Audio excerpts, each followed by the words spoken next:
നമസ്കാരം. BBC വാർത്തകൾ ആരംഭിക്കുന്നു. ആദ്യം പ്രധാന വാർത്തകൾ. വന്യമൃഗങ്ങളെ നേരിടാൻ ഗോത്രസേന രൂപീകരിക്കണമെന്ന് ആദിവാസി ഏകോപന സമിതി ഭാരവാഹികൾ വാർത്താസമ്മേളനത്തിൽ ആവശ്യപ്പെട്ടു.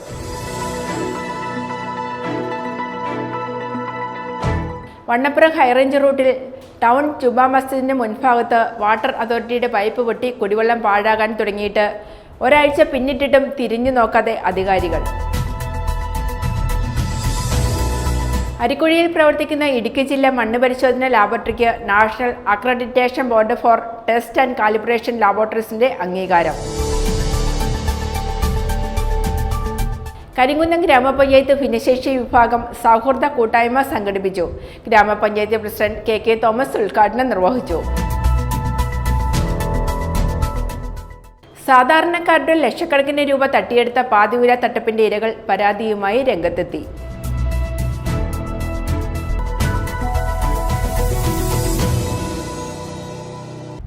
വാർത്തകൾ വിശദമായി. വന്യമൃഗങ്ങളെ നേരിടാൻ ഗോത്രസേന രൂപീകരിക്കണമെന്ന് ആദിവാസി ഏകോപന സമിതി ഭാരവാഹികൾ വാർത്താസമ്മേളനത്തിൽ ആവശ്യപ്പെട്ടു. ഒന്നാം പിണറായി ഗവൺമെന്റിന്റെ കാലത്ത് ഗോത്രവർഗ ജനവിഭാഗങ്ങൾക്ക് ലഭിക്കേണ്ട റവന്യൂ പട്ടിയും അട്ടിമറിക്കപ്പെട്ടുവെന്നും അവർ ആരോപണം ഉയർത്തി. ഇതിനെതിരെ ശക്തമായ സമരപരിപാടികൾ സംഘടിപ്പിക്കുമെന്നും കേരളത്തിലെ ഗോത്ര സമൂഹങ്ങളുടെ ഇടയിൽ നടപ്പാക്കേണ്ട വികസന പ്രവർത്തനങ്ങളുടെ മാതൃകാ റിപ്പോർട്ട് മുഖ്യമന്ത്രിക്കും കേരള ഗവർണർക്കും വകുപ്പ് മന്ത്രിമാർക്കും കേരളത്തിലെ ഗോത്ര ജനവിഭാഗങ്ങളുടെ അഭിപ്രായങ്ങൾ ശേഖരിച്ച് സമർപ്പിക്കുമെന്നും വ്യക്തമാക്കി. വനാന്തരങ്ങളിലും വനത്തോട് ചേർന്ന് കിടക്കുന്ന പ്രദേശങ്ങളിലുമായി 31 ഗോത്ര സമുദായ സമൂഹങ്ങൾ കേരളത്തിൽ ജീവിച്ചു വരുന്നുണ്ട്. ഇവരെല്ലാം വന്യമൃഗങ്ങളുടെ ജീവിത രീതിയും സഞ്ചാരവും മനസ്സിലാക്കി ജീവിച്ചു പോകുന്നവരാണ്. ഗോത്ര ജനവിഭാഗങ്ങളെ വിശ്വാസത്തിലെടുക്കാനും വന്യമൃഗങ്ങളെ നേരിടുന്നതിനുള്ള അവരുടെ അറിവുകൾ അവരിലൂടെ നടപ്പാക്കാനും സർക്കാർ ശ്രമിക്കണമെന്നും ആദിവാസി ഏകോപന സമിതി ആവശ്യപ്പെട്ടു. മൃഗങ്ങളെ സംരക്ഷിക്കാനും അതുപോലെ തന്നെ ആദിവാസികളുടെ പ്രശ്നങ്ങൾ പഠിക്കാനും ഒക്കെ എത്രയോ കോടിക്കണക്കിന് രൂപയെ ചെലവിട്ടിരിക്കുന്നു. വന നിയമം, വനപാലകർ അതിൻ്റെ സഞ്ചാരപാതം, ഇതിൻ്റെ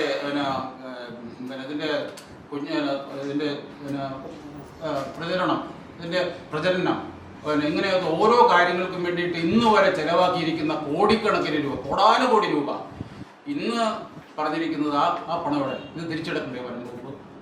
കാരണം എന്താണെന്ന് വെച്ച് കഴിഞ്ഞാൽ ഇതിനെപ്പറ്റി ഇപ്പം പഠിക്കാനാണ് തീരുമാനിച്ചിരിക്കുന്നത്. എന്താണ് പറഞ്ഞിരിക്കുന്നത്? ഇപ്പോൾ ഒന്നാമത് പറഞ്ഞിരിക്കുന്നത് സർക്കാർ രൂപീകരിച്ചിട്ടുള്ള വന്യമൃഗങ്ങളുടെ സഞ്ചാരപാതകൾ നിരീക്ഷിച്ചു വരികയാണ്. ആനത്താരകൾ, ഇതിനു വേണ്ടിയിട്ട് ഒരു കൺസർവേറ്ററിയാണ് ചുമതലപ്പെടുത്തിയിരിക്കുന്നത്, മനുവിന്. അദ്ദേഹത്തിന് അറിയാമോ? അദ്ദേഹത്തിന് ഇതെന്താണ് എന്നാണ് ചെയ്യുന്നത്? യഥാർത്ഥമായിട്ട് ഈ സഞ്ചാരപാതകൾ പോലും ഇന്ന് വരെ പഠിക്കാനായിട്ട് ഇവർക്ക് കഴിഞ്ഞിട്ടില്ല. ഇനി പഠിക്കണം എന്നുള്ളതാണ് പറയുന്നത്. 2020 വനം വകുപ്പ് ഇതിനു വേണ്ടിയിട്ട് വർഷങ്ങളായി ചെലവഴിക്കുക കോടിക്കണക്കിന് രൂപ വനം വകുപ്പ് സർക്കാരിലേക്ക് തിരിച്ചടക്കണമെന്നാണ് ഞങ്ങളുടെ ആവശ്യം. കാരണം ഇന്ന് വരെ പഠിച്ചിട്ടില്ല. ഇത് തികച്ചും നിരുത്തരവാദിത്വപരമായ കാര്യമല്ലേ? കാരണം അപ്പോൾ ഇന്ന് വരെ പഠിച്ച കാര്യങ്ങൾ അല്ലെങ്കിൽ ഇതിനു വേണ്ടിയിട്ട് ചിലവാക്കിയ പണങ്ങൾ തിരിച്ചടക്കേണ്ടതാണ്. അപ്പോൾ അത് തികച്ചും തെറ്റായ നടപടിയാണ്. സഞ്ചാരപാതകൾ ആർക്കറിയാവുന്നത്? ഈ വനത്തിൽ താമസിക്കുന്ന ജനങ്ങൾ, ആദിവാസികൾ, സഞ്ചാരപാതകൾ അവർക്കറിയാം. അവരോടല്ലേ യഥാർത്ഥമായിട്ട് ചോദിച്ചു പഠിക്കണം. ഇതിന് ഇപ്പോൾ എന്താ ചെയ്യണം? വരാൻ കുറേ കമ്മീഷനെ വെക്കും. ആ കമ്മീഷൻ തിരിച്ചെടുക്കുക. ഇതിങ്ങനെ അതിനു വേണ്ടിയിട്ട് എന്തെല്ലാം കാര്യങ്ങൾ ചെയ്യേണ്ടി വരും. അപ്പോൾ അതിന് സത്യത്തെങ്കിൽ ഇത് ആദിവാസി മേഖലകളിൽ ഇത് അവരെ കൂടെ ഉൾപ്പെടുത്തി ചെയ്യും. അവരോട് ചോദിച്ചിട്ടുണ്ടോ ഈ കാര്യങ്ങൾ? ഈ ഒരു കമ്മിറ്റി കഴിഞ്ഞ ദിവസം 10-ാം തീയതി ഈ കഴിഞ്ഞ 10-ന് പരിപാടി നടത്തിയ പരിപാടിയിൽ മന്ത്രി കൂടി. നമ്മൾ ആലോചിക്കേണ്ടത് ഇത്രയും പ്രധാനപ്പെട്ട ഒരു കാര്യം നടപ്പാക്കുമ്പോൾ ഈ വന്യമൃഗങ്ങളുടെ പ്രശ്നങ്ങൾ ദൈനംദിനമായിട്ട് എത്രയോ ആളുകളെ കൊന്നു. അതിനെപ്പറ്റി പഠിക്കാനുള്ള തീരുമാനമെടുത്തില്ല. മന്ത്രി പോലും പങ്കെടുത്തിട്ടില്ല എന്നുള്ളതാണ്. ഓരോ വകുപ്പിനും കൃത്യമായിട്ടുള്ള ആളുകളെ ഓരോരുത്തരെയും ചുമതലപ്പെടുത്തിയിരിക്കുകയാണ്.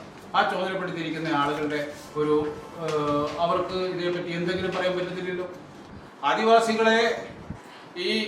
ആദിവാസികളുടെ പ്രശ്നങ്ങൾ പഠിക്കുവാനും കാര്യങ്ങൾ അവർക്ക് വേണ്ടിയിട്ട് സംരക്ഷണം നൽകുവാനും NGOകളെ ഏൽപ്പിക്കുകയാണ്. കാരണം NGOകളെ ഏൽപ്പിച്ചു കഴിഞ്ഞാൽ എന്തുകൊണ്ട് ഈ ആദിവാസികളെ ഉൾപ്പെടുത്തുന്നില്ല? ഞങ്ങളുടെ ഏറ്റവും വലിയ പ്രധാന കാര്യം ആദിവാസികളെ ഉൾപ്പെടുത്തിക്കൊണ്ടൊരു കാര്യങ്ങൾ ചെയ്യട്ടെ. ഇത്രയും കാലഘട്ടമായിട്ട് നിങ്ങൾ എന്തുകൊണ്ട് ഈ ഗവൺമെൻറ് അല്ലെങ്കിൽ ഏത് ഗവൺമെൻറ് ആണെങ്കിലും ആദിവാസികളുടെ പ്രശ്നങ്ങൾ, വനത്തിലെ ഏറ്റവും പ്രധാനപ്പെട്ട ആളുകൾ ആദിവാസികളാണ്. ആ ആദിവാസികളെ അവരോടും കൂടെ അവരുടെ ഉപദേശം സ്വീകരിച്ചിട്ടുണ്ടോ? ഇന്ന് വരെ സ്വീകരിച്ചിട്ടുണ്ടോ?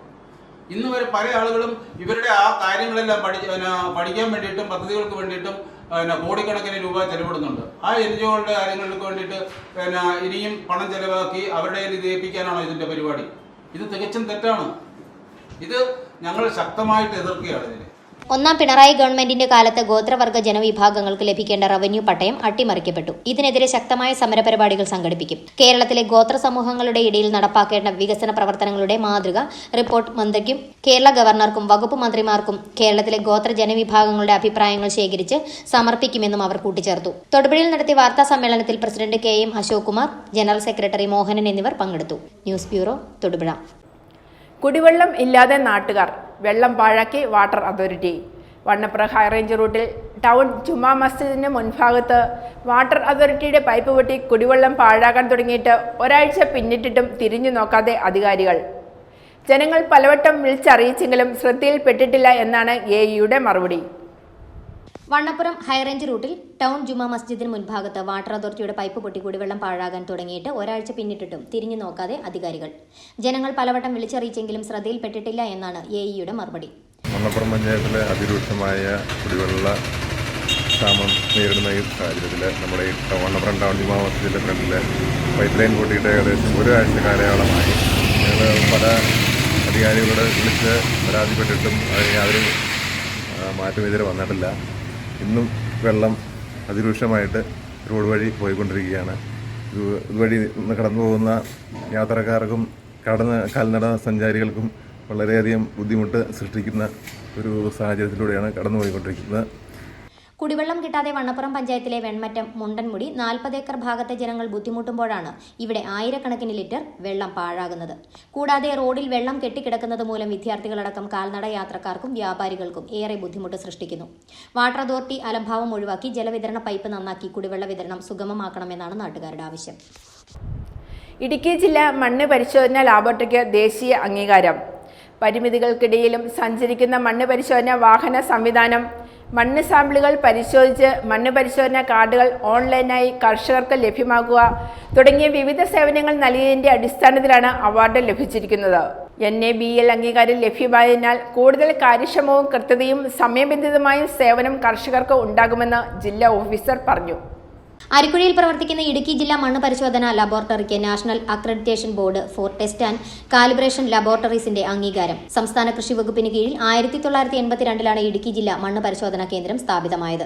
ആദ്യഘട്ടത്തിൽ തൊടുപുഴയ്ക്കടുത്തുള്ള മുതലക്കോടത്ത് തുടങ്ങിയ മണ്ണ് പരിശോധനാ കേന്ദ്രം അരിക്കുഴിയിലുള്ള ജില്ലാ കൃഷിത്തോട്ടത്തിലേക്ക് മാറ്റി സ്ഥാപിക്കപ്പെട്ടു. പരിമിതികൾക്കിടയിലും സഞ്ചരിക്കുന്ന മണ്ണ് പരിശോധനാ വാഹന സംവിധാനം ഇവിടെ ഉപയോഗിക്കുന്നുണ്ട്. ജില്ലയിലുടനീളം വ്യത്യസ്തമായ ക്യാമ്പയിനുകൾ സംഘടിപ്പിച്ചു വരുന്നു. പ്രവർത്തന വർഷം കേന്ദ്രാവിഷ്കൃത പദ്ധതിയിൽ ഉൾപ്പെടുത്തി 5860 മണ്ണ് സാമ്പിളുകൾ പരിശോധിച്ചു മണ്ണ് പരിശോധനാ കാർഡുകൾ ഓൺലൈനായി കർഷകർക്ക് ലഭ്യമാക്കുന്നു.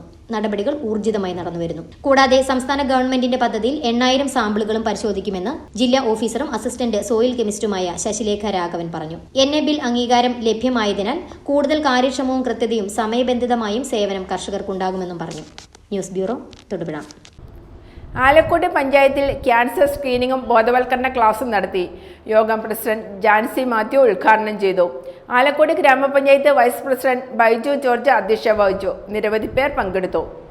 ആരോഗ്യം ആനന്ദം പരിപാടിയുടെ ഭാഗമായാണ് ആലക്കോട് പഞ്ചായത്തിൽ ക്യാൻസർ സ്ക്രീനിങ്ങും ബോധവൽക്കരണ ക്ലാസും നടത്തിയത്. സ്ക്രീനിംഗ് സംഘടിപ്പിച്ചത് ആലക്കോട് ഗ്രാമപഞ്ചായത്ത് വൈസ് പ്രസിഡന്റ് ബൈജു ജോർജ് അധ്യക്ഷത വഹിച്ച യോഗം പ്രസിഡന്റ് ജാൻസി മാത്യു ഉദ്ഘാടനം ചെയ്തു. ക്ഷേമകാര്യ സ്റ്റാൻഡിംഗ് കമ്മിറ്റി ചെയർപേഴ്സൺ ലീഗിൽ ജോ, വികസനകാര്യ standing committee chairperson Shandy Binoy, മെമ്പർമാരായ ES റഷീദ്, ജോസഫ് ചാക്കോ, കിരൺ രാജു എന്നിവർ ആശംസകൾ അർപ്പിച്ചു. Doctor Jyothi K Thomson class നയിച്ചു. ടെക്നിക്കൽ അസിസ്റ്റന്റ് TV ടോമി വിഷയാവതരണം നടത്തി. ആരോഗ്യ പ്രവർത്തകർ, ആശാപ്രവർത്തകർ എന്നിവർ നേതൃത്വം നൽകി. News bureau, Alakode. കരിങ്കുന്നം ഗ്രാമപഞ്ചായത്ത് ഭിന്നശേഷി വിഭാഗം സൗഹൃദ കൂട്ടായ്മ സംഘടിപ്പിച്ചു. ഗ്രാമപഞ്ചായത്ത് പ്രസിഡന്റ് KK തോമസ് ഉദ്ഘാടനം നിർവഹിച്ചു. വൈസ് പ്രസിഡന്റ് ടിൻഡു ജോസ് അധ്യക്ഷത വഹിച്ചു. കരിങ്കുന്നം ഗ്രാമപഞ്ചായത്ത് ഭിന്നശേഷി വിഭാഗം സൗഹൃദ കൂട്ടായ്മ സംഘടിപ്പിച്ചു. ഗ്രാമപഞ്ചായത്ത് പ്രസിഡന്റ് KK തോമസ് ഉദ്ഘാടനം നിർവഹിച്ചു.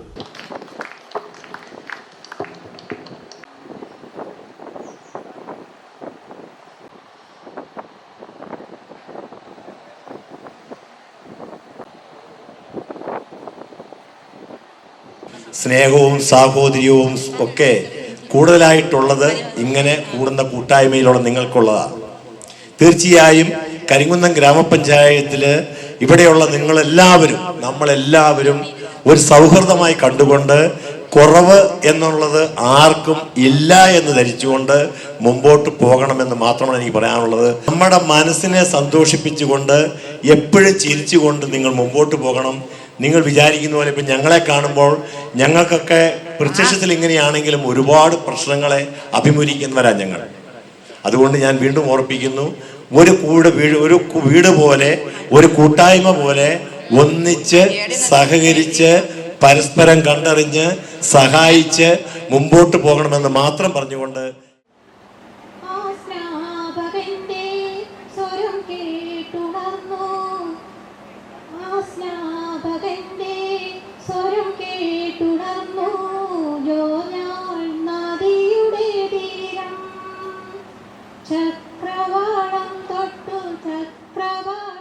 വൈസ് പ്രസിഡന്റ് ടിൻഡു ജോസ് അധ്യക്ഷത വഹിച്ചു. അംഗൻവാടി അധ്യാപകർ, കുടുംബശ്രീ അംഗങ്ങൾ, പഞ്ചായത്ത് ICDS സൂപ്പർവൈസർ ആശ PV, പഞ്ചായത്ത് സ്റ്റാഫ് അംഗങ്ങൾ തുടങ്ങിയവർ സന്നിഹിതരായിരുന്നു. ഭിന്നശേഷി വിഭാഗത്തിൽപ്പെട്ടവരുടെ വിവിധ കലാപരിപാടികളും നടന്നു.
എവിടുന്നു വന്നു ഞാൻ, എവിടേക്കു പോണു ഞാൻ, വിളക്കുമരമേ വിളക്കുമരമേ വെളിച്ചമുണ്ടോ, കയ്യിൽ വെളിച്ചമുണ്ടോ.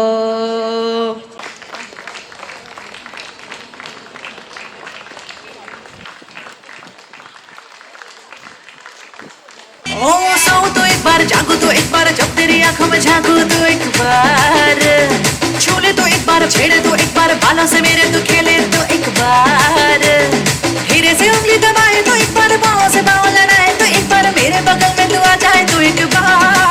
തുടർന്ന് പഞ്ചായത്ത് പ്രസിഡന്റ് KK തോമസ് സമ്മാനദാനം നിർവഹിച്ചു.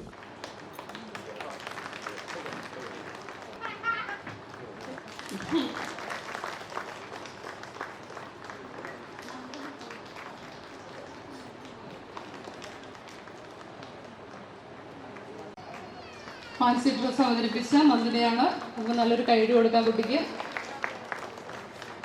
മെഡലും കൊടുക്കുന്നതിന് നല്ലൊരു കൈയ്യടി ജോയലിന് കൊടുത്തു പ്രോത്സാഹിപ്പിക്കണം. News bureau, Karimkunnam. കോടിക്കുളം ടൗണിൽ പൊതുമരാമത്ത് വകുപ്പ് തണൽ മരങ്ങൾ മുറിച്ച് വഴിയരികിൽ ഉപേക്ഷിച്ചത് ഗതാഗതക്കുരുക്കിനും അപകടങ്ങൾക്കും കാരണമാകുമെന്ന് നാട്ടുകാർ. കൂടാതെ കടുത്ത ചൂടിൽ ഇവിടെ കൂട്ടിയിട്ടിരിക്കുന്ന ഉണങ്ങിയ മരക്കഷ്ണങ്ങൾ വലിയ തീപിടുത്തത്തിനും ഇടയാക്കുമെന്നും നാട്ടുകാർ പറഞ്ഞു. കോടിക്കുളം ടൗണിൽ പൊതുമരാമത്ത് വകുപ്പ് തണൽമരങ്ങൾ മുറിച്ച് വഴിയരികിൽ ഉപേക്ഷിച്ചത് വലിയ ഗതാഗത കുരുക്കിനും അപകടങ്ങൾക്കും കാരണമാകുന്നെന്ന് നാട്ടുകാർ പറഞ്ഞു. മുൻപ് ടൗണിലെത്തുന്ന വാഹനങ്ങൾ ഇവിടെ സുഗമമായി പാർക്ക് ചെയ്യുവാൻ സാധിക്കുമായിരുന്നു. മറുവശത്ത് നെറ്റ്വർക്ക് കമ്പനികളുടെ കേബിൾ വർക്ക് നടക്കുന്നതിനാൽ ഗതാഗതവും പാർക്കിങ്ങും ടൗണിൽ ദുസ്സഹമാണ്. കാന തീർത്ത് എല്ലാം മൊത്തം കുളമാക്കിയിട്ടിരിക്കുക. ഒരു സൈഡിൽ മരം വെട്ടി കൂട്ടിയിട്ടിരിക്കുന്നു. ഇതൊന്നും മാറ്റാൻ ഇവിടെ ആരുമില്ല. അതാണ് സംഭവം. ഏത് സമയം ഭയങ്കര തിരക്കുള്ള റോഡിൽ ഏത് സമയം അപകടം ഉണ്ടായതിനു ശേഷം ഇവിടെ കിടന്ന നിയമം നടപ്പാക്കിയിട്ടൊന്നും ഒരു കാര്യമില്ല. ഉണ്ടാകാതെ നോക്കുക എന്നുള്ളത് അതിനോടനുബന്ധിച്ച് ചില ഉദ്യോഗസ്ഥരുടെ ചുമതലയാണ്. പാർക്ക് ചെയ്തുകൊണ്ട് ഈ ചെറിയ വാഹനങ്ങൾ പാർക്ക് ചെയ്തുകൊണ്ടിരുന്ന സ്ഥലമായത് അതിപ്പോൾ മനഃപൂർവ്വം ഇവർ ചെയ്തേക്കണ ഒരു രീതിയിലാണ് അപ്പോൾ നമുക്ക് തോന്നണത്. ഇപ്പം കനത്ത ചൂട് തുടരുന്ന സാഹചര്യത്തിൽ ഇവിടെ കൂട്ടിയിട്ടിരിക്കുന്ന ഉണങ്ങിയ മരക്കഷ്ണങ്ങൾ വലിയ തീപിടുത്തത്തിനും ഇടയാക്കുമെന്നും നാട്ടുകാർ പ്രതികരിച്ചു. അടിയന്തരമായി ബന്ധപ്പെട്ട വകുപ്പുകൾ ഈ വിഷയത്തിൽ ഇടപെട്ട് പരിഹാരം കാണണമെന്നാണ് നാട്ടുകാരുടെ ആവശ്യം. News bureau, Vannappuram. പാതിവില തട്ടിപ്പ് കേസിൽ പരാതിക്കുമേൽ പരാതിയുമായി ഇരകൾ രംഗത്ത്. സാധാരണക്കാരുടെ ലക്ഷക്കണക്കിന് രൂപ തട്ടിയെടുത്ത പാതിവില തട്ടിപ്പിന്റെ ഇരകൾ പരാതിയുമായി രംഗത്തെത്തി. രാജാക്കാട് പഞ്ചായത്ത് പരിധിയിലുള്ള 500-ലധികം ആളുകൾ തട്ടിപ്പിന് ഇരയായിട്ടുണ്ടെന്നും 15,000 മുതൽ 2 ലക്ഷം രൂപ വരെയാണ് പലർക്കും നഷ്ടമായിട്ടുള്ളതെന്നും രാജാക്കാട്ടിൽ നടത്തിയ വാർത്താസമ്മേളനത്തിൽ തട്ടിപ്പിന് ഇരകളായ ബാബു കൊച്ചുപുരയ്ക്കൽ, നന്ദകുമാർ ചൂഴിക്കര, സലിം പാറയ്ക്കൽ എന്നിവർ പറഞ്ഞു. സീഡിന്റെ പ്രൊമോട്ടറെയും സെക്രട്ടറിമാരെയും വിശ്വസിച്ചാണ് പണം കൊടുത്തിട്ടുള്ളത്. നിലവിൽ പണമടപ്പിച്ച പ്രൊമോട്ടറിൽ നിന്നും സെക്രട്ടറിയിൽ നിന്നും പറഞ്ഞ വാഹനമോ ഉപകരണങ്ങളോ അടച്ച പണമോ തിരികെ കിട്ടിയിട്ടില്ല. മുൻപ് ജനപ്രതിനിധിയായിരുന്നയാളും ഇപ്പോഴും പൊതുരംഗത്ത് പ്രവർത്തിക്കുന്നവരും കുടുംബശ്രീ പോലുള്ള സംഘടനകളിൽ പ്രവർത്തിക്കുന്നവരുമാണ് പ്രൊമോട്ടർ സ്ഥാനത്തും സെക്രട്ടറി സ്ഥാനത്തുമുള്ളത്. ഇവരെ വിശ്വസിച്ചാണ് ഞങ്ങൾ പണം നൽകിയത്. ഇവരിൽ നിന്നും നീതി കിട്ടിയില്ല. ഈ സാഹചര്യത്തിൽ രാജാക്കാട് പോലീസ് സ്റ്റേഷനിൽ പരാതി കൊടുത്തെങ്കിലും രസീത് തരുന്നതിന് പോലും പോലീസ് തയ്യാറാകുന്നില്ലെന്നാണ് പരാതിക്കാർ പറയുന്നത്. ഇന്നാട്ടിലെ പ്രമുഖരായ വ്യക്തികൾ പറഞ്ഞതനുസരിച്ചാണ് ഞങ്ങളെല്ലാം പണം അടയ്ക്കാൻ ഇടയായത്. പഞ്ചായത്ത് മെമ്പർമാരും മുൻ മെമ്പർമാരും സാമൂഹ്യ പ്രവർത്തകരുമായ വ്യക്തികളൊക്കെ അവരുടെ വിശ്വാസത്തിൻ്റെ പേരിലാണ് ഞങ്ങളിത് പണം സ്വീകരിക്കുകയും പണം അടയ്ക്കുകയും ചെയ്തിരിക്കുന്നത്. എന്നാൽ അവരിപ്പോൾ സ്വീകരിച്ചിരുന്ന സമീപനം വഞ്ചിക്കപ്പെട്ടവരെ കബളിപ്പിക്കുന്ന രീതിയിലുള്ള സമീപനമാണ്. ആനന്ദകൃഷ്ണൻ എന്ന വ്യക്തിക്ക് എതിരായി പരാതി കൊടുത്തുകൊണ്ട് ഈ പ്രൊമോട്ടർമാരും സെക്രട്ടറിയുമെല്ലാം ഒഴിവാകുന്ന ഒരു ലക്ഷണമാണ് ഇപ്പോൾ കണ്ടുകൊണ്ടിരിക്കുന്നത്. പരാതി കൊടുക്കുവാനും വേണ്ടി ചെല്ലുന്നവരോട് ഞങ്ങൾ പരാതി കൊടുത്തിട്ടുണ്ട്, നിങ്ങൾ കൊടുക്കണ്ടെന്ന് പറഞ്ഞ് നിരുത്സാഹപ്പെടുത്തുകയും പരാതിയുമായി സ്റ്റേഷനിൽ ചെല്ലുന്നവർക്ക് തക്കതായ പരാതി സ്വീകരിച്ച രസീതുകളോ FIR കോപ്പിയോ കൊടുക്കാതെ നിരുത്സാഹപ്പെടുത്തുന്നതുമായ സമീപനമാണ് അധികാരികളുടെ ഭാഗത്തുനിന്ന് ഉണ്ടാകുന്നത്. തങ്ങൾ പരാതി കൊടുത്തിട്ടുണ്ട് എന്നാണ് സെക്രട്ടറിയും പ്രൊമോട്ടർമാരും പണമടച്ചവരെ പറഞ്ഞ് വിശ്വസിപ്പിച്ചിരിക്കുന്നത് അത്രേ. തട്ടിപ്പ് നടത്തിയവർ രാഷ്ട്രീയ കക്ഷികളുടെ ഒത്താശയോടെ കേസ് ഒതുക്കുവാനുള്ള ശ്രമത്തിലാണെന്നും പോലീസും ഇവരെ സഹായിക്കുന്ന നിലപാടാണ് സ്വീകരിക്കുന്നതെന്ന് സംശയമുണ്ടെന്നും ഇരകളായവർ വാർത്താ സമ്മേളനത്തിൽ ആരോപിച്ചു. പൂർണ്ണമായി അവർക്ക് ഉത്തരവാദിത്തമുണ്ട് എന്ന് ഉള്ളതുകൊണ്ടാണ് പൈസ അടയ്ക്കപ്പെട്ടത്. തുടർന്ന് ഇപ്പോൾ ഇവരെ ഇതിനെ സംബന്ധിച്ച് ചർച്ച ചെയ്യുന്നതിനോ പിടിക്കുന്നതിനോ ഒന്നും തയ്യാറാകുന്നില്ല.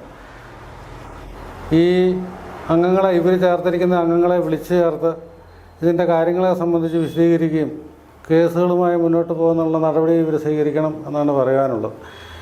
സ്റ്റേഷനിൽ ചെല്ലുമ്പോൾ നമ്മൾ പരാതി കൊടുത്താൽ ആ പരാതിയുടെ റെസീറ്റ് കൊടുക്കാനുള്ള ഒരു മര്യാദ അധികൃതരുടെ ഭാഗത്തുനിന്നുണ്ടാവണം എന്നാണ് ഈ കാര്യവുമായി ബന്ധപ്പെട്ട് എനിക്ക് പറയാനുള്ളത്. തട്ടിപ്പിനിരയായവരിൽ ബഹുഭൂരിപക്ഷവും നാണക്കേട് മൂലം പരാതി കൊടുക്കാൻ പോലും തയ്യാറായിട്ടില്ല. തങ്ങളിൽ നിന്നും വാങ്ങിയ പണം പ്രൊമോട്ടറും സെക്രട്ടറിയും തിരികെ തരാൻ തയ്യാറാകണം. അതിന് അധികാരികളും ഭരണ നേതൃത്വവും ആവശ്യമായ നടപടികൾ സ്വീകരിക്കണം.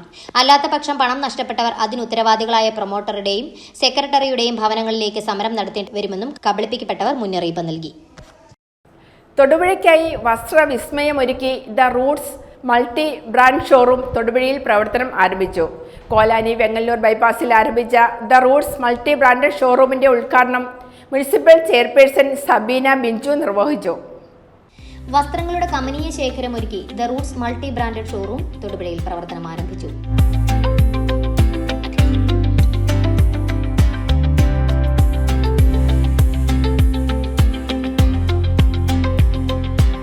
ജയ്പൂർ, കൊൽക്കത്ത, മുംബൈ, സൂറത്ത്, ബാംഗ്ലൂർ തുടങ്ങി ഇന്ത്യയിലെ തന്നെ മെയിൻ ടെക്സ്റ്റൈൽ സിറ്റികളിൽ നിന്നുള്ള ബ്രാൻഡുകളും കേരളത്തിൽ നിന്നുള്ള ബ്രാൻഡുകളും ദ റൂട്ട്സ് മൾട്ടി ബ്രാൻഡഡ് ഷോറൂമിൽ ലഭ്യമാണ് എന്ന പ്രത്യേകതയുമുണ്ട്.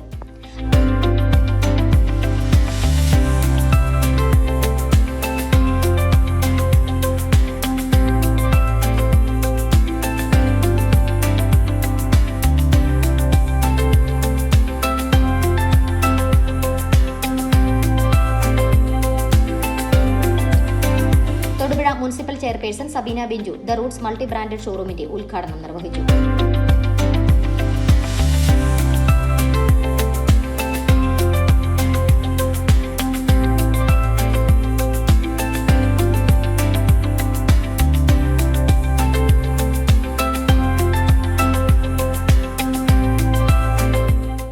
ഏറ്റവും പ്രിയപ്പെട്ടതായിട്ട് അവരിട്ട് ധരിക്കുന്ന വസ്ത്രം ഏറ്റവും നല്ല രീതിയിൽ ധരിച്ചിറങ്ങണമെന്ന് ആഗ്രഹിക്കുമ്പോൾ ഇത് ഏറ്റവും പ്രധാനപ്പെട്ട മൾട്ടി ബ്രാൻഡ് ഷോറൂം തന്നെയാണ് നമ്മുടെ എൻ്റെ പ്രിയപ്പെട്ട സുഹൃത്തുക്കൾ ഇവിടെ ചേർന്ന് ഒരുക്കിയിട്ടുള്ളത്.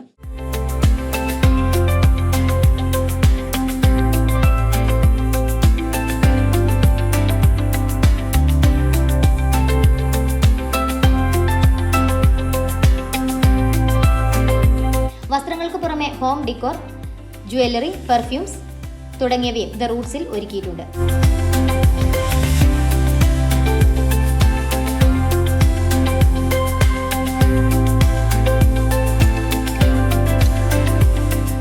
ലഭ്യമായ വസ്ത്രങ്ങൾ അണിഞ്ഞ് സുന്ദരിമാരുടെ ഫാഷൻ ഷോ ഉദ്ഘാടന ചടങ്ങിന് മാറ്റേകി.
ഇടവെട്ടി ശാസ്താംപാറ ഗവൺമെന്റ് LP സ്കൂളിൽ വാർഷികവും കിഡ്സ് ഫെസ്റ്റ് ബ്ലോസം 2025 സംഘടിപ്പിച്ചു. പൊതുസമ്മേളനം ഗ്രാമപഞ്ചായത്ത് പ്രസിഡന്റ് ബിൻസി മാർട്ടിൻ ഉദ്ഘാടനം ചെയ്തു. വിവിധ ജനപ്രതിനിധികൾ ആശംസകൾ നേർന്നു. ഇടവെട്ടി ശാസ്താംപാറ ഗവൺമെന്റ് LP സ്കൂളിലെ 51ാം വാർഷിക ആഘോഷത്തിന്റെ ഭാഗമായി കിഡ്സ് ഫെസ്റ്റ് ബ്ലോസം 2025 സംഘടിപ്പിച്ചു. നിരവധി വ്യക്തികളുടെ സാന്നിധ്യത്തിൽ പൊതുസമ്മേളനം ഗ്രാമപഞ്ചായത്ത് പ്രസിഡന്റ് ബിൻസി മാർട്ടിൻ ഉദ്ഘാടനം ചെയ്തു.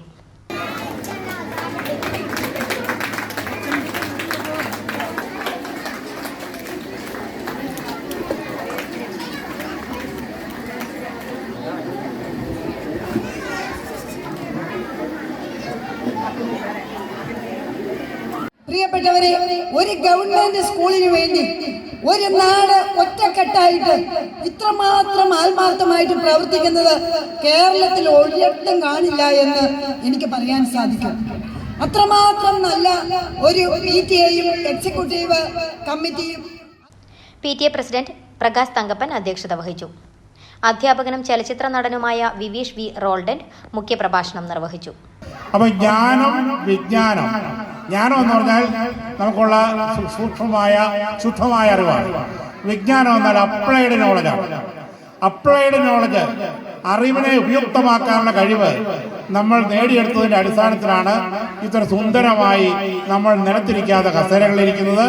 ഞാനിവിടെ നിന്ന് ഉറക്കെ പറയാതെ ഈ മൈക്കിലൂടെ സംസാരിക്കുന്നത് അത് വിജ്ഞാനമാണ്. അതുപോലെ നമുക്ക് മൊബൈൽ ഫോൺ ഉപയോഗിക്കാൻ കഴിയുന്നത്, നമ്മുടെ മനസ്സിൽ ആശയങ്ങൾ സൂക്ഷിക്കേണ്ടാത്ത വിധത്തിൽ മൊബൈൽ ഫോണുകൾ രംഗത്ത് വന്നിരിക്കുന്നത്, AI ക്യാമറകൾ വന്നിരിക്കുന്നത് എല്ലാം ഈ അറിവ് വഴിയാണ്. ക്രോണിക് ബാച്ചിലർ ഫെയിം അനിയപ്പൻ മുഖ്യാതിഥിയായി പങ്കെടുത്തു. ഇടവെട്ടി ഗ്രാമപഞ്ചായത്ത് ആരോഗ്യ വിദ്യാഭ്യാസ കാര്യ standing committee chairperson Molly Biju പ്രതിഭകളെയും Thodupuzha block panchayat member EK Ajnas anganwadi അധ്യാപകരെയും ആദരിച്ചു. വികസനകാര്യ standing committee chairperson Sheeja Noushad എൻഡോമെന്റും ക്ഷേമകാര്യ standing committee chairman Azeez Illikkal പ്രൊവിഷൻസിയും വിതരണം ചെയ്തു.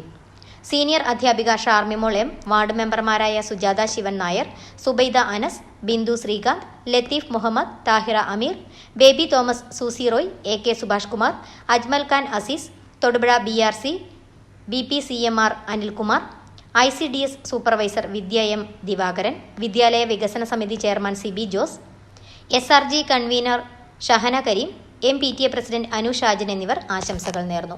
ഹെഡ് മിസ്ട്രസ് ജിജിമോൾ MT സ്വാഗതവും സ്റ്റാഫ് സെക്രട്ടറി PA നസീറ കൃതജ്ഞതയും രേഖപ്പെടുത്തി. News bureau, Edavetti. 45 വർഷത്തെ ഇടവേളയ്ക്ക് ശേഷം സഹപാഠികൾ ഒത്തുചേർന്നു. നെയ്യശ്ശേരി സെന്റ് സെബാസ്റ്റ്യൻസ് ഹൈസ്കൂളിലെ 1980 ബാച്ച് വിദ്യാർത്ഥികളാണ് ശനിയാഴ്ച സ്കൂളിൽ ഒത്തുകൂടിയത്. വിവിധ സ്ഥലങ്ങളിൽ താമസിക്കുന്നവർ വർഷങ്ങൾക്കു ശേഷമാണ് കണ്ടുമുട്ടുന്നത്. പൂർവ്വ അധ്യാപകരും യോഗത്തിൽ പങ്കെടുത്തു. യോഗത്തിന്റെ ഉദ്ഘാടനം saint Sebastian's high school headmaster Noble George നിർവഹിച്ചു. നേശ്ശേരി സെന്റ് സെബാസ്റ്റ്യൻസ് ഹൈസ്കൂളിലെ 1979-1980 ബാച്ചിലെ റീയൂണിയൻ നടന്നു. യോഗത്തിന്റെ ഉദ്ഘാടനം saint Sebastian high school head master Noble George നിർവഹിച്ചു. വളരെ ആവേശത്തോടുകൂടിയാണ് ഓരോരുത്തരും ഈ ഗ്യാതറിങ്ങിനായിട്ട് എത്തിച്ചേർന്നിരിക്കുന്നത്. 44 വർഷങ്ങൾക്ക് മുമ്പ് SSLC പരീക്ഷ എഴുതി ഇവിടുന്ന് പോയതിൽ പലരും അതിനുശേഷം TC മേടിച്ച് പോയതിനു ശേഷം ആദ്യമായിട്ടായിരിക്കും ഒരുപക്ഷെ ഈ കലാലയത്തിലേക്ക് വീണ്ടും തിരിച്ചു വന്നിരിക്കുക. അപ്പോൾ നിങ്ങൾക്ക് ഒരു പിടി നല്ല അനുഭവങ്ങൾ പങ്കുവയ്ക്കുവാനും പരിചയപ്പെടുവാനും 44 വർഷത്തെ വിശേഷങ്ങൾ അങ്ങോട്ടും ഇങ്ങോട്ടും ഒക്കെ ഷെയർ ചെയ്യുവാനുമുള്ള സമയമാണ്. വലിയൊരു പ്രസംഗത്തിന്റെ ആവശ്യമുണ്ടെന്ന് എനിക്ക് തോന്നുന്നില്ല. കലാലയത്തെ സംബന്ധിച്ച് വലിയ മാറ്റങ്ങളൊന്നും നിങ്ങൾ പഠിച്ചിരുന്നതിൽ നിന്ന് വന്നിട്ടുണ്ടെന്ന് എനിക്ക് തോന്നുന്നില്ല. ഏതാനും ചില ബിൽഡിങ്ങുകളൊക്കെ പോയതൊഴിച്ചാൽ ബാക്കിയെല്ലാം അതേപടി തന്നെ അവശേഷിക്കുന്നുണ്ട്. അപ്പോൾ ഒരു വട്ടം കൂടി ഈ സ്കൂളിലേക്ക് എത്തിച്ചേർന്ന് ഇവിടെ നിന്ന് കിട്ടിയ അനുഭവങ്ങൾ ജീവിതത്തിൽ പ്രാവർത്തികമാക്കാൻ സാധിച്ചവരാണ് ഇവിടെ ഇരിക്കുന്നവരെല്ലാവരും. നിങ്ങൾ പലരും വിദേശത്തൊക്കെ ജോലി ചെയ്യുന്നവരും സ്വദേശത്തുള്ളവരും ഒക്കെ ഉണ്ട്. അപ്പോൾ നിങ്ങളുടെ എല്ലാം കയ്യിലിരിക്കുന്ന ആ സർട്ടിഫിക്കറ്റ്, SSLCയുടെ സർട്ടിഫിക്കറ്റ് ഈ സ്കൂളിൽ നിന്ന് കിട്ടിയതാണ്. ഇവിടെ നിന്ന് കിട്ടിയ അനുഭവങ്ങൾ ഉപയോഗിച്ചാണ് നിങ്ങൾ ജീവിതത്തിന്റെ പല മേഖലകളും എത്തിച്ചേർന്നിരിക്കുന്നത് എന്ന് പറയാൻ ഞാൻ ആഗ്രഹിക്കുന്നു. റോയി ലൂക്ക് അധ്യക്ഷത വഹിച്ചു. തുടർന്ന് അകാലത്തിൽ വേർപെട്ടുപോയ സഹപാഠികൾക്കും അധ്യാപകർക്കും അനുശോചനം രേഖപ്പെടുത്തി. അതിനുശേഷം പൂർവ്വ വിദ്യാർത്ഥി സംഗമത്തിൽ പങ്കെടുക്കാനെത്തിയ അധ്യാപകരെ ജോർജ് കുട്ടി പോൾ, സ്റ്റാൻലി, ഉഷ എന്നിവർ ചേർന്ന് ആദരിച്ചു. അധ്യാപകരായിരുന്ന RC Joseph, Mathew, sister Gracy, Mary എന്നിവർ പങ്കെടുത്തു.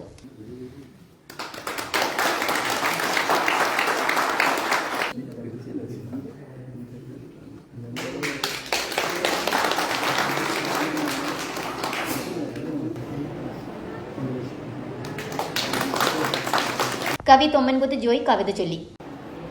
സംവത്സര പൂക്കൾ എത്രയോ ഞെട്ടറ്റ ഈ മരച്ചോട്ടിൽ ഞാൻ നിന്നിടുമ്പോൾ ആ ചെളി തിണ്ണയിൽ അന്നു ഞാൻ നിന്നതും ഇന്നലത്തെ പോലെ ഓർത്തിടുന്നു. നെയ്യശ്ശേരി പള്ളിക്കൂടത്തിലെ തുള്ളിക്കുരുന്നെന്റെ കൂട്ടുകാരി, ഒന്നാം തലത്തിലെ മുൻനിരക്കാരിയാം അവളുടെ പേരാണ് കൊച്ചു ത്രേസ്യ. എന്റെ പള്ളിക്കൂടത്തിന്റെ മുറ്റത്ത് മാവും പിലാവും ഉണ്ടായിരുന്നു. മാവും പിലാവും പഴങ്ങൾ പൊഴിച്ചും ഉലക ജന്തുക്കൾ പടം പൊഴിച്ചും ഋതുക്കളും പൂക്കളും തീർക്കുന്ന മാറ്റങ്ങൾ എന്നും ഈ മുറ്റത്തു കണ്ടിരുന്നു.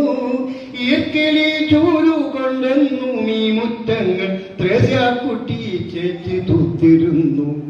10 കൊത്തങ്കല്ലറിയാത്ത പെണ്ണിനെ കൂട്ടത്തിലമ്മാരും കൂട്ടിയില്ല. ഒറ്റയ്ക്കുമാവിന്റെ തണലത്തിരുന്നവൾ കല്ലുകൾ 10 എണ്ണി നോക്കി. മാത്യു തോമസ് സ്വാഗതവും ആൻസി നന്ദിയും രേഖപ്പെടുത്തി. 45 വർഷങ്ങൾക്ക് ശേഷം കണ്ടുമുട്ടിയ സുഹൃത്തുക്കളും അധ്യാപകരും പരസ്പരം വിശേഷങ്ങൾ പറഞ്ഞും ഗ്രൂപ്പ് ഫോട്ടോയും എടുത്ത് ഏറെ നേരം ചിലവിട്ട് സ്നേഹവിരുന്നിലും പങ്കെടുത്ത ശേഷമാണ് എല്ലാവരും പിരിഞ്ഞത്.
News bureau, Neyyassery.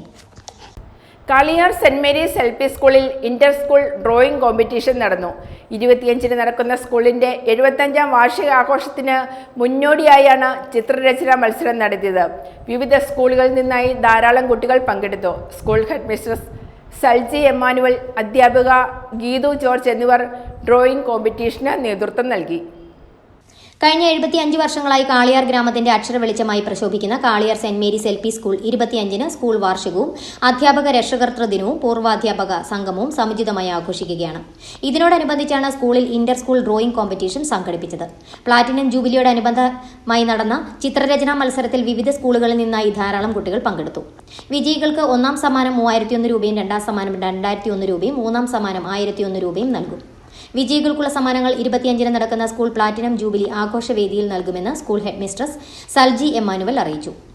Kaliyar Saint Mary's LP സ്കൂളിന്റെ 75ാമത് സ്കൂൾ വാർഷികത്തോടനുബന്ധിച്ചാണ് ഇന്റർ സ്കൂൾ ഡ്രോയിംഗ് കോമ്പറ്റീഷൻ നടത്തിയത്. വിവിധ സ്കൂളുകളിൽ നിന്നായി ധാരാളം കുട്ടികൾ പങ്കെടുത്തു. വിജയികൾക്കായുള്ള ക്യാഷ് അവാർഡ് സ്കൂൾ വാർഷികത്തിൽ നൽകുന്നതായിരിക്കും. ഈ വരുന്ന ഫെബ്രുവരി 25 ചൊവ്വാഴ്ച കാളിയാർ സെന്റ് മേരീസ് LP സ്കൂളിന്റെ 75ാമത് സ്കൂൾ വാർഷികവും അധ്യാപക രക്ഷാകർതൃ ദിനവും പൂർവാധ്യാപക സംഗമവും സമുചിതമായി ആഘോഷിക്കുകയാണ്. ഈ അവസരത്തിൽ എല്ലാവരെയും സ്കൂൾ ജൂബിലിയിലേക്ക് ഏറെ സ്നേഹത്തോടെ സ്വാഗതം ചെയ്യുന്നു. School head mistress Salji Emmanuel, അധ്യാപിക ഗീതു ജോർജ് എന്നിവർ ഡ്രോയിംഗ് കോമ്പറ്റീഷന് നേതൃത്വം വഹിച്ചു. വാർത്തകൾ ഒറ്റനോട്ടത്തിൽ. സംസ്ഥാനത്തെ മികച്ച പാർലമെന്റ് അംഗത്തിനുള്ള ഡോക്ടർ APJ അബ്ദുൽ കലാം ജനമിത്ര പുരസ്കാരം അഡ്വക്കേറ്റ് ഡീൻ കുര്യാക്കോസ് MPക്ക് ലഭിച്ചു. അടിസ്ഥാന സൗകര്യ വികസനത്തിന് ഊന്നൽ നൽകിയുള്ള പ്രവർത്തനങ്ങളും ജനകീയ വിഷയങ്ങളിലെ കൃത്യമായ ഇടപെടലുകളുമാണ് അവാർഡിന് അർഹനാക്കിയത്. തിരുവനന്തപുരത്ത് നടന്ന ചടങ്ങ് സ്പീക്കർ ഷംസീർ ഉദ്ഘാടനം ചെയ്തു. IB സതീഷ് MLA അധ്യക്ഷത വഹിച്ചു. സ്പീക്കർ ഷംസീർ, പ്രതിപക്ഷ നേതാവ് VD സതീശൻ എന്നിവരിൽ നിന്നും ഡീൻ കുര്യാക്കോസ് അവാർഡ് ഏറ്റുവാങ്ങി. Doctor APJ Abdul Kalam study centre director Poovachal Sudheer, സർക്കാർ chief whip doctor N Jayaraj, P Ubaidulla MLA, Thirumala Anandashram മഠാധിപതി Swami Sukumarananda, Don Bosco social development director father Saji Elampasseril, Thiruvananthapuram ജില്ലാ panchayat standing committee chairman Vilappil Radhakrishnan, Dumnus Pezhumoodu, MN Giri, PRO Anuja S, Shameej Kalikavu, Ajith Vattappara എന്നിവർ സംസാരിച്ചു. പ്രധാന വാർത്തകൾ ഒരിക്കൽ കൂടി.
ഇതോടെ ഈ വാർത്താ ബുള്ളറ്റിൻ സമാപിക്കുന്നു.